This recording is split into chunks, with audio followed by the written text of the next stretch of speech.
앞에 강의에서는 그 가사이드라는 영국 외교관이 쓴 그 차이나 쿠데타, 차이나 쿠에 관한 그 얘기를 드렸습니다. 중국의 쿠데타도 가능하고, 쿠데타라는 건 한 사람 쫓아내는 거죠. 그래서 그 민주주의가 혹시 생각하는 것보다 빨리 올 수도 있겠다. 그리고 국제 상황, 중국의 국내 상황 이런 것들이 중국의 민주화를 촉진시킬 수 있는 그런 상황으로 진전되고 있다라는 말씀을 드렸습니다. 두 번째 주제는 김일성 회고록은 읽어도 된다는데 라고 제목을 잡았는데, 제가 여기다가 점점점에다가 여러분들이 한번 뭐 말을 집어넣어 보십시오. 저도 그냥 한번 말을 집어넣어 보겠습니다. 김정은 회고록은 읽어도 된다는데 전두환 회고록은 읽으면 안 되나, 뭐 이런 식으로 한번 뭐 문제를 잡아볼 수 있습니다. 김일성 회고록은 읽어도 된다는데 김정은이 자기 형을 죽인 그 다큐멘터리 비슷한 영화가 나왔는데 그 영화는 보면 안 된다고 지금 또 판명이 난 모양이에요. 그 영화 제목이 암살자라는. 그래서 어느 거는 되고 어느 것은 안 된다라는 이 논쟁이 있는데, 우리나라 법원이 북한 김일성 주석의 항일회고록 3개와 더불어 판매 배포를 금지해달라고 시민단체 등이 낸 가처분 신청을 5월달 얘기입니다. 5월 13일 기각했다. 저 책을 보니까 엄청나게 뭐 멋있게 만들었습니다. 저는 제가 그 90년대 중반 무렵에 그 미국을 갔다가 그 미국에 계시는 그 김용훈 목사님이라는 분이 뭐 자기가 그 구했다고 그러면서 다는 아니고 그 김일성 회고록 3권을 저한테 주시면서 뭐 그냥 뭐 읽을 것도 없는데 그냥 가지고나 있으라고. 저 어디다 갖다 놨는지 잘 보이지도 않는데 하여간 보다가 이거 뭐 생 거짓말이구나 하고서 그냥 처박아둔 그런 책을 아주 멋있게 하드커버로 만들어가지고 지금 뭐 파는 것 같습니다. 공부를 하기 위해서 뭐 보는 사람이 필요한 사람이 있을지 모르겠습니다만은 오늘 저런 책을 과연 어떻게 읽어야 되는지에 대해서 한번 말씀을 드리도록 하겠습니다. 저거 이제 팔지 못하게 요청한 그 시민단체 그 신청을 대리했던 변호사가 도태우 변호사라는 분입니다. 이분은 뭐 상당히 이 대한민국 그 애국자, 그 뭐 반공주의 변호사라고 볼 수 있는데, 그분이 김일성 회고록은 최고 수준의 이적 표현물이기 때문에 허용될 경우 국가보안법을 사실상 무력화하게 될 것이라고 주장하였다. 그런데 이제 대형 서점들은 3개와 더불어 이제 팔 수는 있게 되었지만은 여기서 논란이 계속되기 때문에 판매를 중단한 바 있다라고 이렇게 그 신문에 그 뭐 보도가 되었습니다. 제가 이제 오늘 이 제목을 한번 말씀드려야 되겠다는 그 계기가 있는데, 요거 그 이명영이라는 그 우리나라에서 그 북한 김일성을 제일 먼저 연구하기 시작했고, 저는 뭐 감히 지금도 이분의 그 업적을 그렇게 뭐 앞설 만큼 훌륭한 연구는 아직 나오지 않았다라고 이제 생각을 하고 있습니다.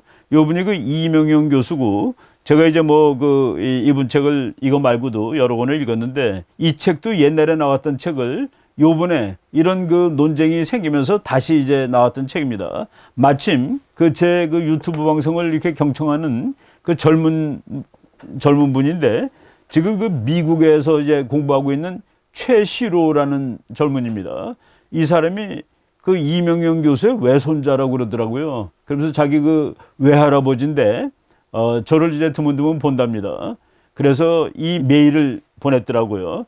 제 외할아버지 책 김일성 회고록 어떻게 읽은 것인가가 재출간되어서 저한테도 하나 보내드리고, 가능하면은 한번 소개했으면 좋겠다라고 했는데, 꼭 그분이 원해서가 아니라 제가 보고서 우리가 뭐 북한 책을 읽을 때 어떻게 읽어야 되고 어떤 마음자세로 읽어야 되는지에 대해서 상당히 훌륭한 가이드가 된다고 생각해서 제가 이제 한번 소개를 하려고 하는 겁니다. 우리가 이제 그 책을 읽을 때 이거 선전물이 있고 정말 괜찮은 책이 있습니다. 그래서 책은 항상 그 비판적인 마음을 가지고 분석적인 마음을 가지고 읽어야 됩니다. 이 책에 서문을 쓴 사람이 김광인이라는 분이 썼는데, 북한 그 권력 승계를 연구해가지고 박사를 받은 사람입니다. 이 사람이 추천서를 이 앞에 썼는데, 추천서의 제목이 절정의 역사 날조를 해부하다. 그 역사 날조 중에서도 이거는 아주 꼭대기에 있는 절정이라는 게 아주 최고라는 뜻이죠. 날조를 해도 이 정도면 이거는 너무하다라는 그 얘기입니다. 황정엽이라는 분이 북한에서 김일성 대학 총장도 했고 그리고 노동당 중앙위원회 비서도 했고 아주 김일성하고는 막역한 사이에 있고, 그리고 북한의 주체 사상은 사실은 황장엽 교수가 다 써줬다라고 얘기해도 뭐 과언이 아닌 이런 분인데, 이분이 이제 한국으로 망명을 했죠. 망명을 할 때 그 김일성 대학의 고위 간부인 김덕홍 선생하고 같이 넘어왔는데, 이게 바로 마침 황장엽 선생이 한국으로 넘어오는 날, 그날 신문입니다. 조선일보의 북 황장엽 당비서 귀순, 어제 북경 한국 총영사관 찾아 요청. 그리고 이제 황장엽 씨가 귀순자 중에는 최고위급이라고 해놓고 신복 김덕홍도 같이 왔다. 그래서 황장엽 선생이 이렇게 얘기를 했죠. 인민이 굶어 죽는데 무슨 사회주의인가. 사회주의는 전부 실패합니다. 그리고 전부 실패할 수밖에 없습니다. 왜 그러냐면은 바로 그 인간의 본능 때문에 그렇다고 말씀을 드릴 수가 있겠습니다. 제가 기회 되는 대로 왜 사회주의들이 한결같이 다 망했는지를 소개할 수 있는 그런 기회도 갖도록 하겠습니다. 이 황장엽 선생이 세규와 더불어를 보고서, 세규와 더불어가 나온 지 이제 첫 권이 나온 지 몇 년 만에 한국으로 망명을 했는데, 역사를 위조한 허위 선전의 종합본이다. 역사를 위조한. 정말 너무 위조를 많이 했으면 그걸 가지고서 공부를 할 수가 없습니다. 공부를 할 수가 없어요. 제가 그 세종연구소에 있을 때 전 전문가 학자로서 그 비밀 불온 문서를 볼 수 있는 그 증을 다, 그러니까 김일성에 관련된 아무거나 다 볼 수 있는 그런 증을 받았고, 그리고 그 증만 받은 사람이 들어갈 수 있는 도서관 들어가 가지고 제가 김일성의 그 저작 선집이 엄청나게 많습니다. 그 중에서 군사에 관한 거를 전부 일일이 다 복사를 하고 읽었던 기억이 나는데, 지금 제가 그 책을 복사했던 걸 전부 다 그냥 버려버렸습니다.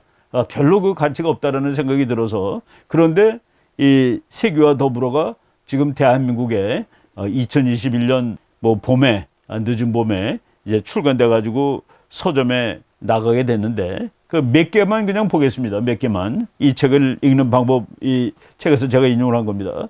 역사 왜곡의 활용 정점이다. 역사를 왜곡했는데 이것이야말로 그 왜곡 중의 왜곡이다 한 부분이 김정일의 백두산 출생 신화라는 것이 있습니다. 김정일이가 백두산에서 태어났다라고 지금 북한이 얘기하는데, 그는 김일성이가 만들어 놓은 가짜 신화입니다. 김일성 소속 부대가 1940년 11월에 원래 김일성이가 주보중이라는 사람이 자기 상관으로 있는 그 중국군 부대에 있다가 그 부대가 국경을 넘어서 소련으로 들어가게 된 것이 1940년 11월인데, 김일성이가 그 결정보다 며칠 앞선 1940년 10월 23일 날 강을 건너서 소련으로 들어갔습니다. 그래서 그 행동에 대해서 김일성의 상관 주보중이 보고서에서 김일성 동무에게 책보를 주어야 한다. 이거는 지 멋대로 하는 행동이다. 군인으로서 명령 체계를 따르지 않은 행동이다. 라고 했는데, 김일성 회고록에 보면은 이렇게 나와 있답니다. 그래서 이제 쓴 거예요. 김일성은 대범하게도 세기와 더불어에서 소련 측의 요청으로 강을 건넜다고 거짓말을 하고 있다. 그리고 그 소련 연해주 거기에서 김정일이가 태어납니다. 1941년 2월 16일 김정숙은 사내 아이를 출산하였다. 그리고 이름을 유라라고 붙였습니다. 유라, 김유라, 소련식으로 붙인 것이죠. 여기 1941년 2월 16일은 원래 김정일이가 태어난 날입니다. 그런데 지금은 1942년으로 바뀌어 있습니다. 왜 1942년으로 바꿨냐면은 김일성이가 1912년생입니다. 그래서 그 뒷자리 숫자를 맞추려고 김일성이 30살 때 김정일이가 태어난 거로 하려고, 그 뒤를 맞추기 위해서 김정일 출생을 1년 뒷당겨서 1942년으로 맞춘 것이죠. 그런데 이제 실제로 1942년 봄까지 유라가 소련의 그 부대에 머물렀습니다. 그리고 김정일이 태어난 건물이 아직도 현장에 남아있다고 그럽니다. 그런데 이제 김일성이가 그 자기를 이제 세습을 해야 되니까 세습을 하기 위해서 신화를 만들어야 되는 겁니다. 그래서 자기 아들 김정일이를 백두산의 전기를 타고난 위인으로 둔갑시켜야 되겠다. 그래서 이제 어느 날 자기 빨치산을 했습니다. 같이 했던 동료 박용순에게 백두산에 가서 그 김정일이가 태어난 것을 한번 찾아봐 라고 얘기를 했답니다. 근데 소련에서 태어난 사람을 어떻게 백두산에 가서 그 태어난 곳을 찾을 수가 있겠습니까? 피차 다 알고 있는데, 그래서 박용순이라는 사람이 못 찾겠다고 보고를 했답니다. 그랬더니 김일성이가 그럼 내가 가서 찾아보지. 약간 좀 사이코 같아요. 내가 가서 찾아보겠다고 나서가지고 어렵사리 찾아냈다는 것이 바로 현재에 있는 백두산 미령이다. 여기야, 여기서 났어라고 얘기를 했는데, 그때 북한의 부주석 임춘추라는 사람이 백두산에서 김정일이가 출생하였다라는 얘기가 처음 나왔을 때 사석에서 한 말입니다. 그렇게까지 할 필요가 있나? 라고 무심코 한마디 했다가 대단히 그 곤욕을 치렀다는 그런 일화도 이 책에 나와 있습니다. 여러분들 한번 백두산 미령을 보겠습니다. 이게 지금 북한의 성지죠. 미령, 통나무집을 만들어 놓고 저쪽 뒤에 봉우리가 하나 있죠. 저 봉우리 이름을 나중에 정일봉이라고 해가지고 그 산에다가 정일봉이라고 크게 그 이름을 새겨놨습니다. 지금 뭐 저게 어떻게 그 삐딱해져가지고 길자가 지금은 똑바로 보이지 않는데, 그리고 옆에 있는 그림 한번 보십시오. 북한 사람들이 상상화 그린 겁니다. 저 미령에는 김일성이가 있은 적이 없죠. 그리고 저 미령에 있다면 탈영이 되는 것이죠. 원래 소련군 부대, 그 소련의 연해주에 자기 부대가 있었는데 저기 와 있다는 것, 이런 것들이 지금 전부 다 북한 체제를 우상화시키기 위해서 사람들이 그려서 보는 상상화들입니다. 여러분 저 그 김정일이가 태어난 것이 2월 16일인데 2월 16일이면 북한 저게는 눈이 뭐 산더미처럼 쌓이는 그런 시즌일 겁니다. 그런데 그 북한의 전설에 의하면 그날 막 천둥도 치고 번개도 쳤다는 거예요.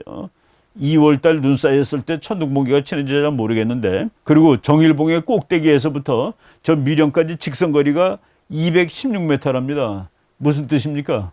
2월 16일생이라는 소리죠. 이런 식으로 그 날조를 하고 미화를 하고 있습니다.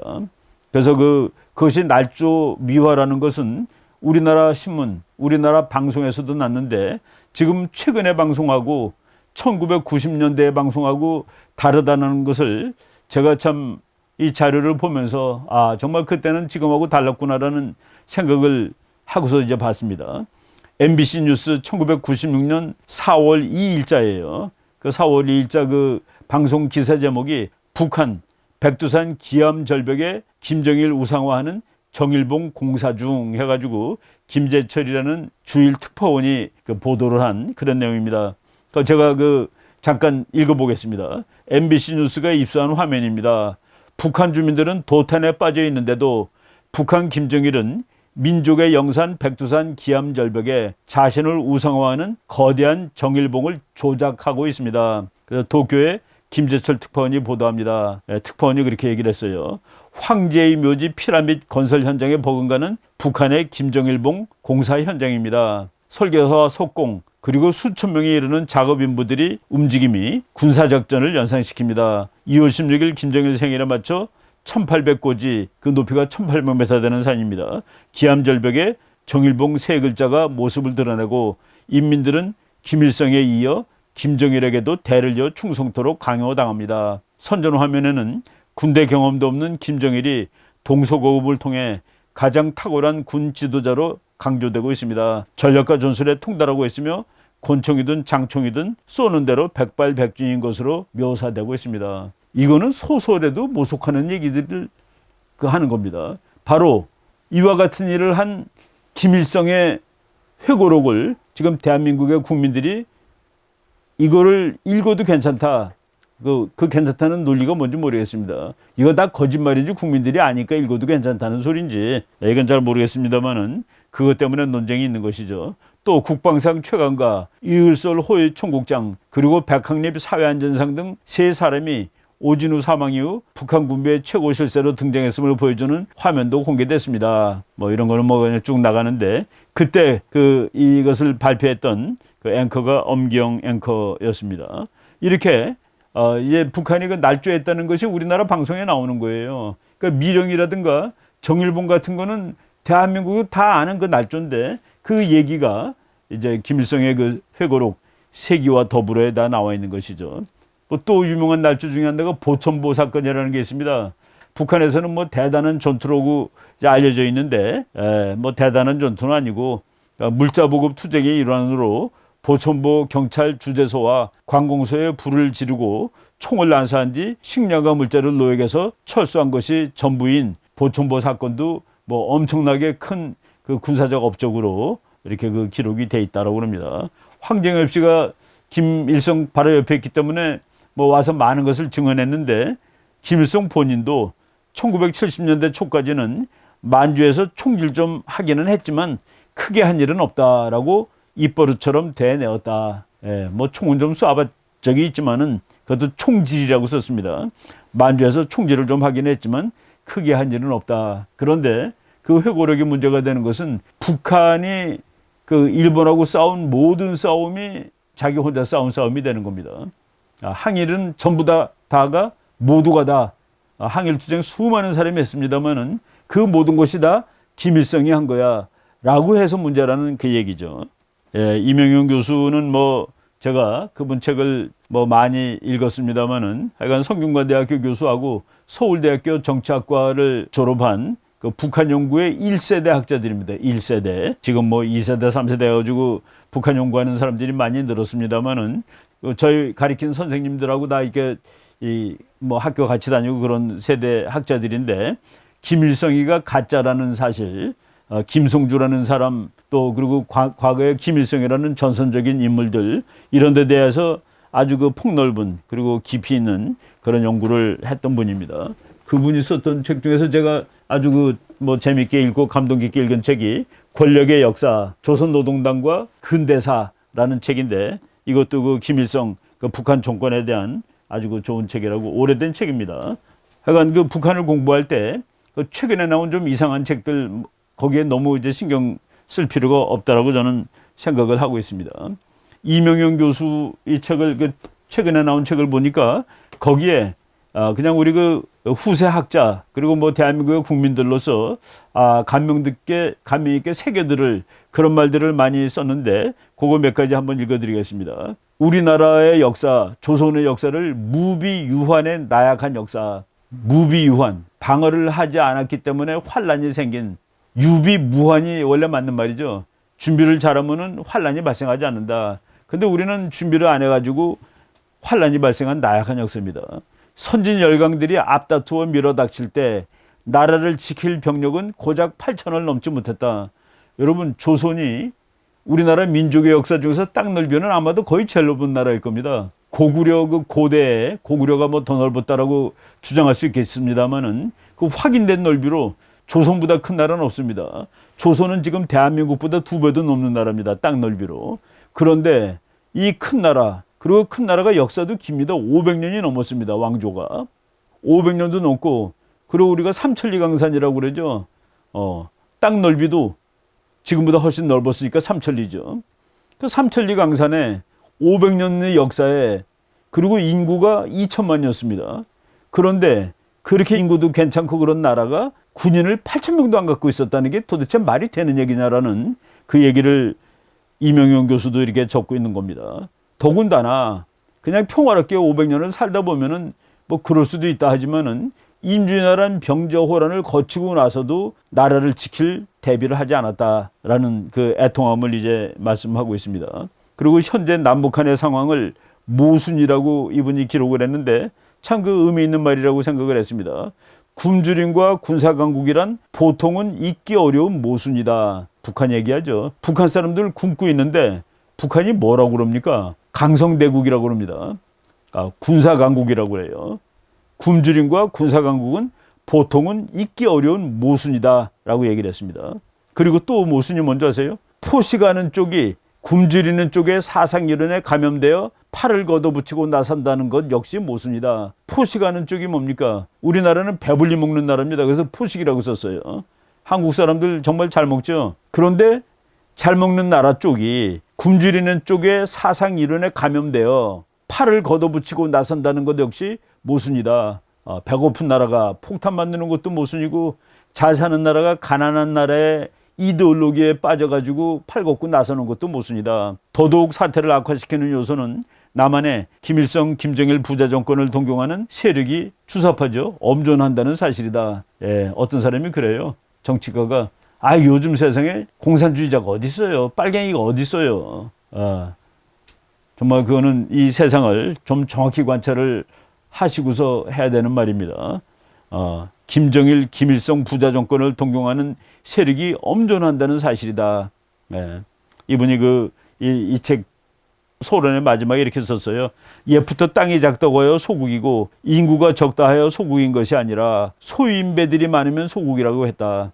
소인배가 많은 나라가 소국입니다. 의식과 의지에 있어서 대인다운 사람들을 찾아서 이 나라를 대국으로 뻗어나가게 할 21세기를 기억하며 세월의 흐름에 역사적인 의미를 담을 채비를 서둘자. 참 원로 학자가 후세한테 참 좋은 말을 해줬다는 생각이 듭니다.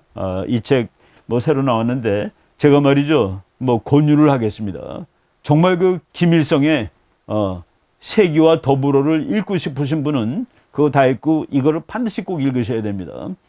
그러면은 여러분이 실제 얻은 것이 진실이고 어느 것이 진실이 아니다는 것을 알 수 있겠죠. 제가 포식하는 쪽이 굶주리는 쪽에 사상이론에 감염되어 팔을 걷어 붙이고 나서는 것이 역시 모순이다 했는데, 아주 유명한 학자, 제가 이제 드문드문 인용을 했죠. 데이비드 랜드스라는 하버드 대학의 경제사 교수입니다. 이분이 책이 엄청나게 많지만은 The Wealth and the Poverty of Nations. 어느 나라는 왜 부자가 되고 어느 나라는 왜 가난하게 되는 거야. 국가의 부와 빈곤에 관한 여기서 이제 문화적인 그런 얘기를 많이 쓴 아주 좋은 책입니다. 그런데 저 책에 아주 참 재미있는 언급이 있습니다. 제가 이제 여러 번 인용을 했을 거예요. 세계의 사람을 대략 세 가지로 나눴습니다. 세계는 대략 세 가지 종류의 나라들로 구분된다. 첫째는 체중 조절을 위해 돈을 소비하는 나라. 쉽게 얘기해서 밥 먹을 때 또는 음식 먹을 때 이거 칼로리가 몇 개야라고 계산하는 사람들이 사는 나라입니다. 두 번째, 살기 위해서 먹는 나라. 이건 내가 이거 따질 근본이냐? 내가 이걸 먹어야지 살 수가 있는 거야. 그런 나라. 마지막은 다음 끼니를 걱정하는 나라들이다. 여러분, 대한민국하고 북한이 처음에 같이 시작했습니다. 처음에 1945년 둘로 나뉠 때 북한이 한국보다 더 잘 살았습니다. 북한은 사회주의를 택했고 운명이죠. 대한민국은 자본주의를 택했습니다. 그리고 지금 수십 년 지나다 보니까 대한민국 사람들 상당 부분이 밥 먹을 때 칼로리 따집니다. 체중 조절을 위해 많은 돈을 소비하는 나라가 됐습니다. 북한은 뭡니까? 다음 끼니를 걱정하는 나라가 됐습니다. 택한 제도가 다른 것이죠. 북한 사람하고 우리하고 뭐가 다르겠습니까? 인종적으로 똑같은 사람들인데 택한 제도, 이렇게 다른 나라를 만들어 버렸는데, 우리가 포식하는 나라가 밥을 굶는 나라의 이도 올로기를 따르겠다고 팔을 걷고 나서는 이 모순, 이거는 빨리 해결이 돼야 되는데, 북한의 책, 그런 책을 우리가 국민들이 마음 놓고 봐도 되면은, 그러면 모든 책을 마음 놓고 보게 해야 됩니다. 모든 책을, 틀리는 책, 맞는 책 다 마음 놓게 보게 해야지, 어느 책은 봐도 되고 어느 것은 보면 안 되고 하는 그런 기준이 있으면 안 된다라고 생각을 합니다. 기왕 제가 얘기를 한 김에 여러분 김일성에 대해서 공부하고 싶으면은 이 책 보십시오. 정말 두꺼운 책입니다. 김일성 신화의 진실 해가지고 김용삼 기자의 정말 역작입니다. 저는 김일성에 대해서 여러 권 책을 몇십 년 동안 봤지만은 이것은 그 중에 나온 책 중에 상당히 우수한 책에 감이 들어간다고 말씀드릴 수 있는 책입니다. 이렇게 두꺼운 책을 어떻게 보느냐 그러면은 작은 책도 있습니다. 이 책을 아주 요약해가지고 홀쭉한 책으로 김정은의 할아버지 김일성 진실을 말하다, 김용삼 기자가 직접 이 큰 책을 요약한 책이니까 이것도 한번 보시면 좋을 것 같아요. 그리고 우리가 이것이 참 역사책이 가짜인지 진짜인지 알기 어려울 때가 많습니다. 그럴 때는 그 사람에 대해서 권위 있는 얘기를 할 수 있는 사람, 그런 사람들 책들을 이제 보는 것이 좋은데, 예를 들어서 황정엽 선생 같은 사람은 주체 사상을 만들어준 사람이니까 나는 역사의 진리를 보았다. 이 사람이 자기 회고록입니다. 여기 일부 이렇게 보면은 이런 말이 있는데 한번 잠깐 읽어드리겠습니다. 나는 언제나 역사는 속일 수 없다고 생각해 왔다. 김일성이 김정일의 생가를 꾸미고 송시를 쓴 것은 그의 일생에서 아마도 최대의 거하고 가운데 하나일 것이다. 제가 김정일 50살 됐을 때 김일성이가 쓴 시 한번 여러분들한테 읽어준 적이 있었습니다. 그리고 그가 형편없는 속물이라는 것을 여지없이 보여주는 역사적 증거가 될 것이다. 황정엽 선생은 말이죠, 주체 사상을 만든 사람으로 주체 사상이 지금도 옳다라고 믿는 분입니다. 물론 돌아가셨지만은. 그리고 북한의 그 김정일이라든가 뭐 김정일은 참 비난을 하고 그랬어도 김일성은 그래도 괜찮았다라고 보는 사람인데 여기에 이런 식으로 그 형편없는 그 평가를 하고 있는 것이죠. 그리고 그가 형편없는 속물이라는 것을 여지없이 보여주는 역사적 증거가 될 것이다. 뭐 이런 책들, 요거는 뭐 여러분들이 읽으면 좋습니다. 나는 이념의 21세기 이념의 유목민. 이거는 제가 서울대학에서 그 북한에 관련된 과목을 강의할 때 학생들한테 책을 이제 몇 권을 소개해 주고서 읽고서 독후감을 써내라고 그랬는데 그 서울대학교 학생이었어요. 제가 뭐 이름 다 기억 안 납니다만 여학생이었는데 이 책을 도서관에서 내가 이제 소개해 준 책이니까 자기가 이 책을 읽다가 앞부분을 읽다가 그냥 털썩 주저앉았다라고 그 독후감 첨문을 했습니다. 이 책 앞을 읽다가 자기는 그냥 도서관 바닥에 털썩 주저앉고 말았다라고 하는 뭐 이런 책들이 한번 읽어볼 만한 책이라는 생각이 듭니다. 저는 뭐 그냥 직업적으로 북한을 공부하니까 뭐 조선 통사 해가지고 북한의 역사책입니다. 뭐 제가 이걸 읽은 거는 북한 사람들은 세상을 어떻게 보냐를 한번 뭐 알아보려고 읽었는데 뭐 그냥 유교에 대해서 한 줄 읽어드릴게요. 미 제국주의자들과 그 주구들은 공화국 북반부에 수립된 인민민주주의 제도의 불패의 생활력과 인민군대의 위력을 과소평가하였으며 소련을 선두로 한 사회주의와 민주주의의 평화진영의 불패의 역량과 단결을 과소평가하였다. 그래서 한국전쟁을 일으켰다는 겁니다. 그리하여 미 제국주의자들이 지시하에 이승만 욕도들은 1950년 6월 25일 새벽 공화국 북반부에 대한 무력 침공을 개시하였다. 뭐 이렇게 쓰면 이게 맞는 거라고 다 사람들이 읽을 텐데 이 지구 전쟁사에 보면 말이죠. 먼저 공격한 나라가 3일 만에 자기 나라 수도를 뺏긴 적은 없습니다. 적어도. 그래서 이런 것들 뭐 참 보면은 뭐 전부 말이 안 되는 그런 그 뭐 거짓이라는 생각이 드는 얘기들이 많은데 마침 뭐 한국에서 김일성 회고록을 읽어야 되느냐 마느냐 논쟁이 나와서 여러분들한테 그 올바르게 읽는 방법 이런 것들을 뭐 잠깐 이 말씀을 드렸습니다.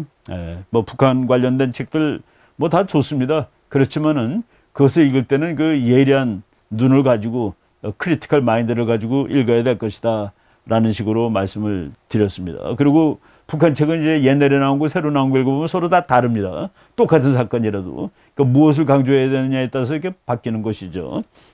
뭐 오늘은 그 뭐 이런 두서가 없습니다만은 뭐 한국 사회에서 지금 진행되는 논쟁에 저도 뭐 잠깐 일조를 한다는 의미에서 말씀을 드렸습니다. 오늘 강의 여기까지 하도록 하겠습니다. 감사합니다.